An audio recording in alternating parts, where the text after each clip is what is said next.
Game of Life and How to Play It by Florence Scovel Shinn. Chapter 9, Perfect Self-Expression, or The Divine Design. No wind can drive my bark astray, nor change the tide of destiny. There is for each man perfect self-expression. There is a place which he is to fill, and no one else can fill, something which he is to do, which no one else can do. It is his destiny. This achievement is held, a perfect idea in divine mind, awaiting man's recognition. As the imaging faculty is the creative faculty, it is necessary for man to see the idea before it can manifest. So man's highest demand is for the divine design of his life. He may not have the faintest conception of what it is, for there is possibly some marvelous talent hidden deep within him. His demand should be, Infinite Spirit, open the way for the divine design of my life to manifest. Let the genius within me now be released. Let me see clearly the perfect plan. The perfect plan includes health, wealth, love, and perfect self-expression. This is the square of life, which brings perfect happiness. When one has made this demand, he may find great changes taking place in his life, for nearly every man has wandered far from the divine design. I know in one woman's case, it was as though a cyclone had struck her affairs, but readjustments came quickly, and new and wonderful conditions took the place of old ones. Perfect self-expression will never be labor, but of such absorbing interest that it will seem almost like play. The student knows also, as man comes into the world financed by God, the supply needed for his perfect self-expression will be at hand. Many a genius has struggled for years with the problem of supply, when his spoken word and faith would have released quickly the necessary funds. For example, after the class one day, a man came to me and handed me a cent. He said, I have just 7 cents in the world, and I'm going to give you 1, for I have faith in the power of your spoken word. I want you to speak the word for my perfect self-expression and prosperity. I spoke the word and did not see him again until a year later. He came in one day, successful and happy, with a roll of yellow bills in a pocket. He said, immediately after you spoke the word, I had a position offered me in a distant city, and am now demonstrating health, happiness, and supply. A woman's self-expression may be in becoming a perfect wife, a perfect mother, a perfect homemaker, and not necessarily in having a public career. Demand definite leads, and the way will be made easy and successful. One should not visualize or force a mental picture. When he demands the divine design to come into his conscious mind, he will receive flashes of inspiration and begin to see himself making some great accomplishment. This is the picture or idea he must hold without wavering. The thing man seeks is seeking him. The telephone was seeking Bell. Parents should never force careers and professions upon their children. With a knowledge of spiritual truth, the divine plan could be spoken for early in childhood or prenatally. A prenatal treatment should be, let the God in this child have perfect self-expression. Let the divine design of his mind, body, and affairs be made manifest throughout his life, throughout eternity. God's will be done, not man's. God's pattern, not man's pattern, is the command we find running through all the scriptures, and the Bible is a book dealing with the science of the mind. It is a book telling man how to release his soul or subconscious mind from bondage. The battles described are pictures of man waging war against mortal thoughts. A man's foes shall be they of his own household. Every man is Jehoshaphat, and every man is David, who slays Goliath, mortal thinking, with the little white stone, faith.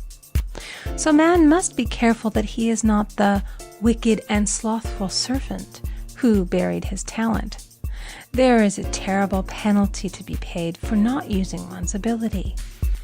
Often, fear stands between man and his perfect self-expression. Stage fright has hampered many a genius. This may be overcome by the spoken word or treatment.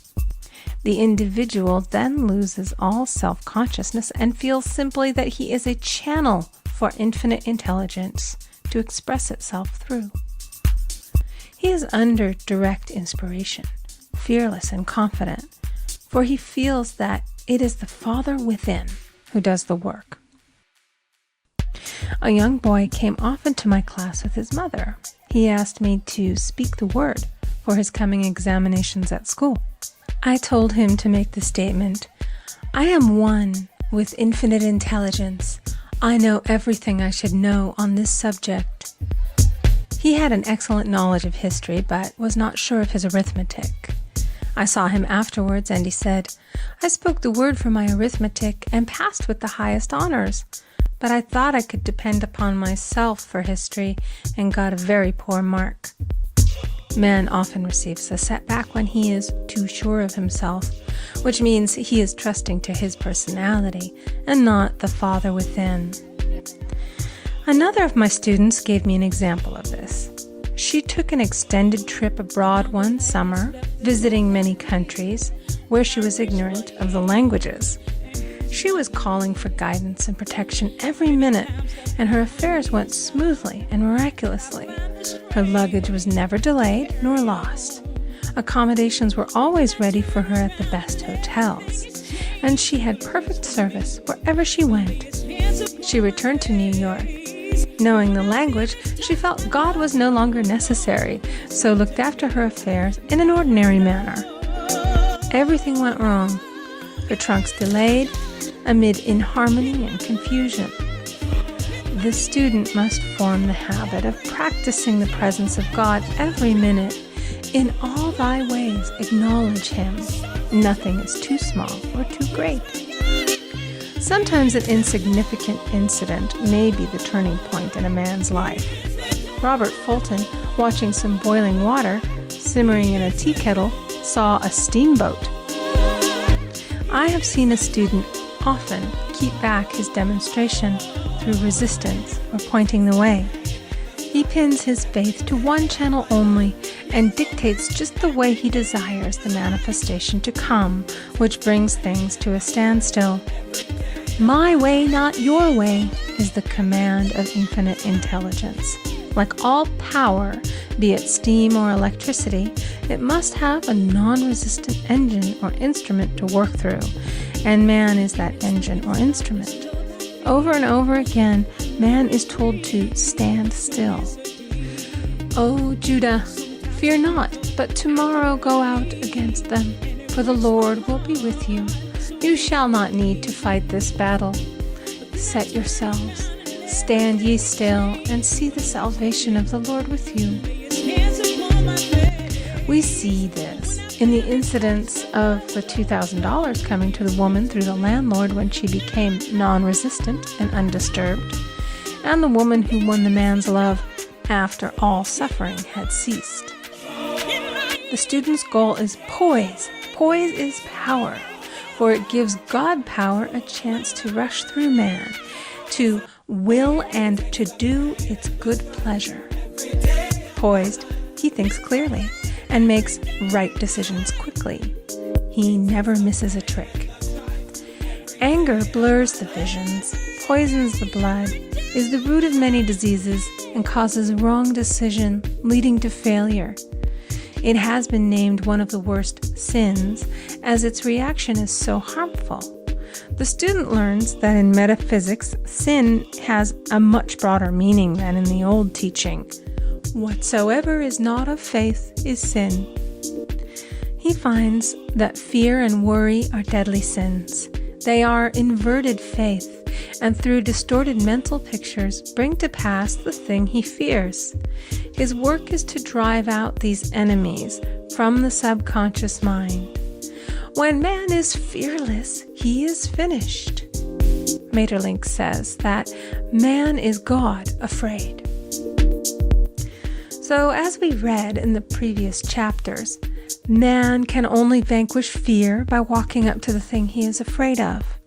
When Jehoshaphat and his army prepared to meet the enemy, singing, "Praise the Lord, for his mercy endureth forever," they found their enemies had destroyed each other, and there was nothing to fight. For example, a woman asked a friend to deliver a message to another friend.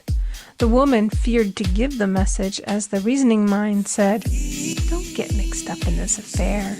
Don't give that message." She was troubled in spirit, for she had given her promise. At last she determined to walk up to the lion and call on the law of divine protection. She met the friend to whom she was to deliver the message.